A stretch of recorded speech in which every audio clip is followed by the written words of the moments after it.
Yes. What did you make of Croke Park, just getting out there and seeing it in the flesh? It's massive. I mean, it's something we don't have any. Oh, well, we do. We have football stadiums like this, obviously. But yeah, I've heard a lot about Croke Park. I mean, obviously, post my time with the Box, I think the Box played here against Ireland. Yeah, and I mean, it is magnificent. It's wonderful. I just hope, I suppose, like all players and supporters and people involved, that tomorrow it will be as full as it can be, because it's a great stadium to have so many people here. And any less pressure on the team playing a final away from home? Well, I must say, we've actually toured quite well this year, and our win record is better than most. And I don't know why it is, we happen to have played really well away from home. It's a little bit reminiscent to when I was at the Brumbies. We went through 11 games unbeaten away from home. And sometimes when you've got that recipe going for you, it counts in your favour, because you enjoy being together, enjoy the players spending time together.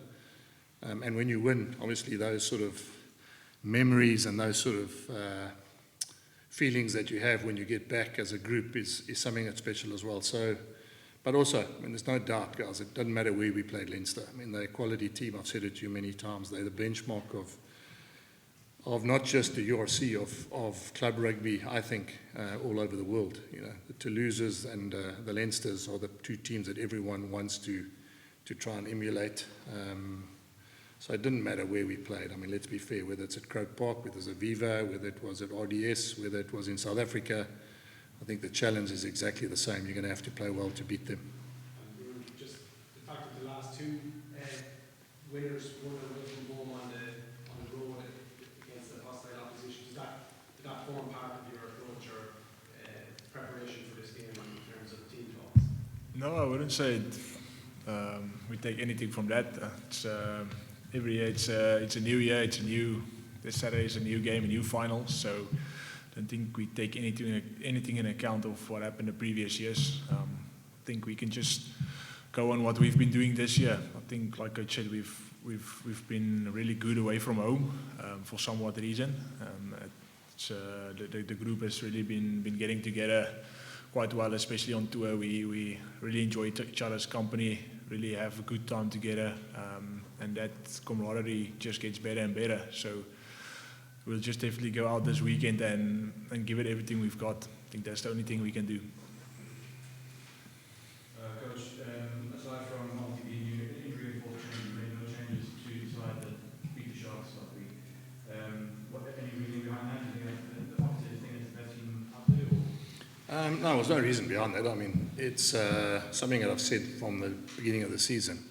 Every team aspires to getting the best possible 23 available for the last 3 weekends of the tournament.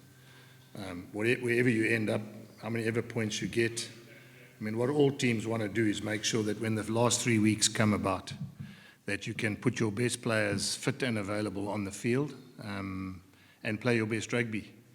And, there's simple. We play our best rugby on the weekend and we win, well, then the whole schedule and rotation and management of players is spot on. And that's all you want, is you want to give yourself a fair crack at when you get to the back end of the comp, having all the best players available. And at this point in time, these are the best players we have available for the final. You've got Ruan as well. Ruan, you're usually a lock, or we see you mostly put on the lock, but the last 2 weeks playing 7. How do you like playing flank opposed to in the slot? Yeah, no, I must say I really enjoy it a lot. It's a bit more loose, a bit more on the edge. For me, it's just makes you a bit more versatile.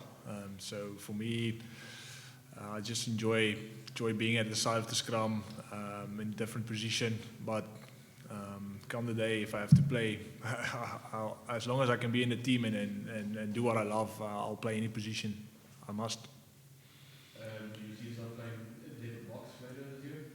But definitely, if I'm good enough and they think I'm good enough and they want to give me opportunity there, I'll always, like I said, it's as long as you can fight for opportunity to be in the team and play, I'll definitely try my best to be capable of playing 7 or lock. And then, Coach, sorry, what do you think Ruan brings as a 7 as opposed to a lock? Well, I mean, I was lucky enough to coach Peter Steff when he was a youngster, and I moved Peter Steff from lock to flank. And Ruan's got the same attributes. He can run for 80 minutes. He can, as I said, he has all those attributes of being a loose forward. And let's not take away the fact, guys, that in South Africa we're blessed with many, many second rows. You know, if you look at Erkia Snyman, you look at Luit, you look at Franco Mostert, you look at Eben Etzebeth, you look at what the resources they have, then it's actually quite nice that he can double up and play another position because, if he doesn't make it and that's not my world, but if he doesn't make it as a lock in the Springbok setup, then he's actually proved at the highest level, which is our level, that he can play in another position. So, he's obviously, I'm glad he says he enjoys it. I would have hated if he had sat here and said, no, I don't like playing flank. He's got a work rate. He's unbelievable. I mean, he's covered defence and understanding rugby, and then running a line out as a loose forward as well is a massive attribute, which gives us, as I said, another, the string to our bow. Do you think that allows you to have more freedom with 5-3 as opposed to a lot of South African teams recent years have gone 6-2? Yeah. Do you think having run? Yeah, it does because we've got two loose forwards on the bench. If you think that Johannes Kirsten and Nazam Carr can play loose forward, so if that means that Ruan has to finish in the second row and allows us two loose forwards at the back end of the game, then that's a bonus we've managed to have. I mean, there's everything, every cloud has a silver lining, but when we had our makeup of Cameron and Ulrich Lowe, we probably were always forced to put a lock on the bench, whereas now that he can double up as a 7, we're lucky enough to have two loose forwards on the bench. And if things go well and certain games, we could still go 6-2. We'd still be okay to get another forward on the bench and maybe pick a lock as well. So it definitely helps from a selection point of view having a guy like Ruan that can double up as a lock flank. And then finally, might have nothing to do with Ruan. We've obviously seen one penalty shootout already in the competition. Yeah. Are you prepared in any way for that eventuality? Well, you've answered the question. I think it's happened twice in 20 years. So I haven't worried about it happening again, 3 times in 20 years. I'm not saying that we won't prepare for it, but if the law of averages goes the way it is, it's highly unlikely that we're going to have another kicking shootout. Any more live questions in the room? Yeah, take questions. Can, could you get us started, please? Sure, thank you very much. How's it, Jake? How are you, Kim? Jake, a couple of changes on the bench for tomorrow, for Saturday. I presume Marco van Staden must be injured because he's been pretty immense for you in the last few weeks. Kenny's starting. Oh, sorry, misread that. Okay.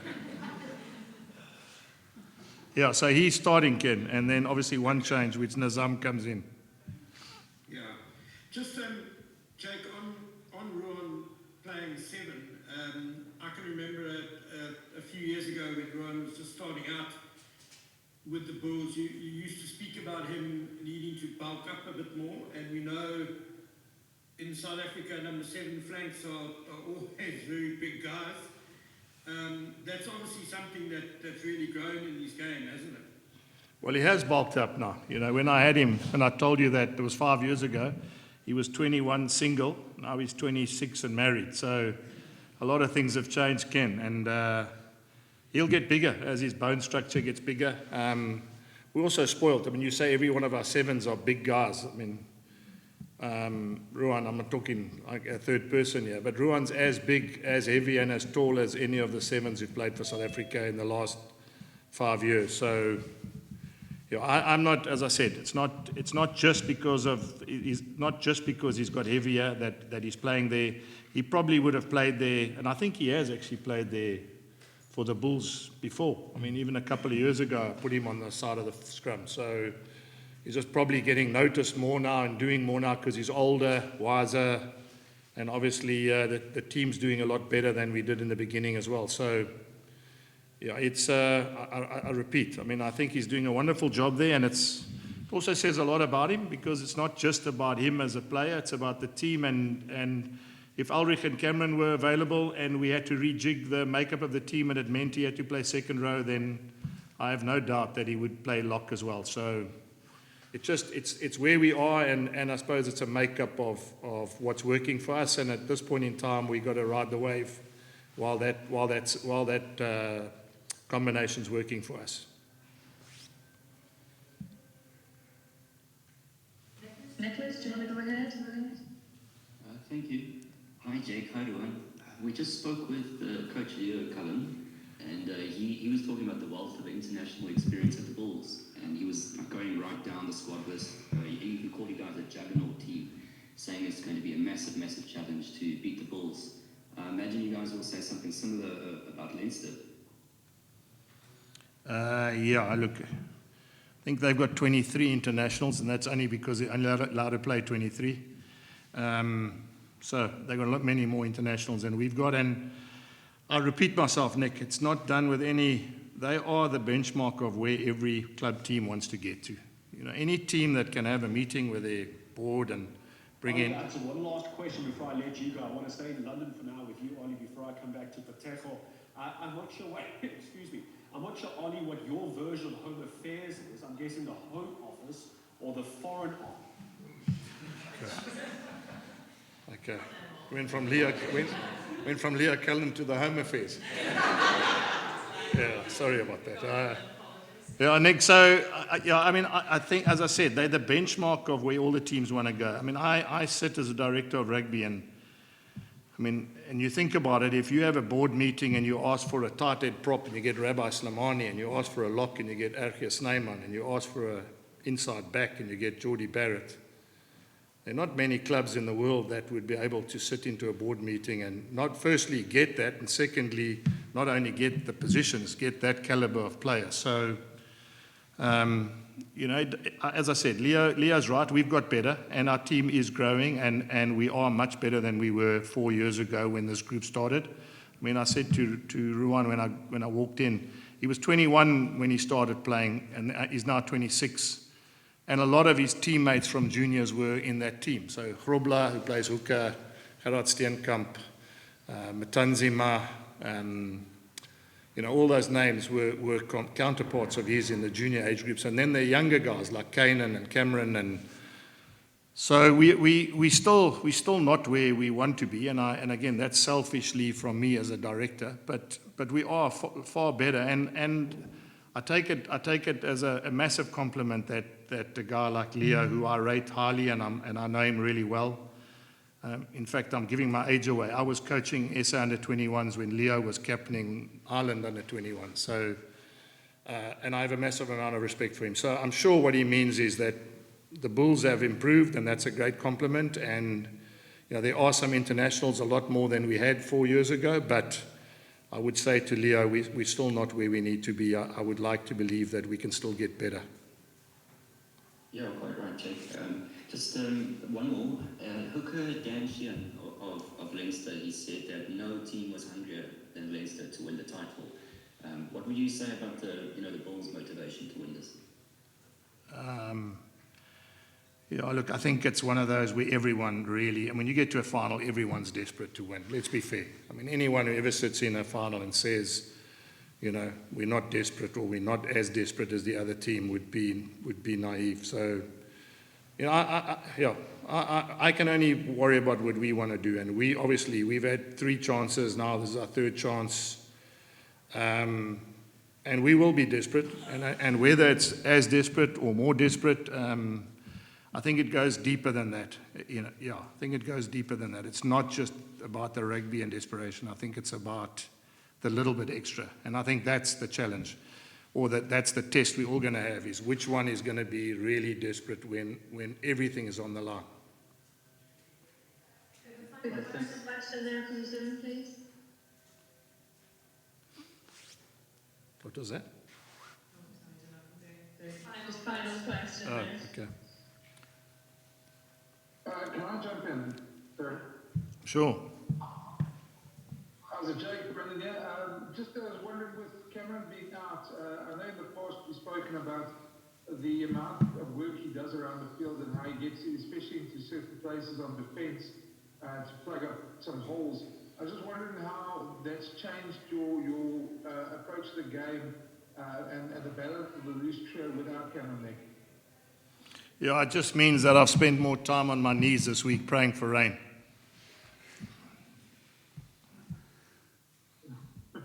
Okay, well, I mean, the balance is obviously a bit different with Mark, and he brings different attributes.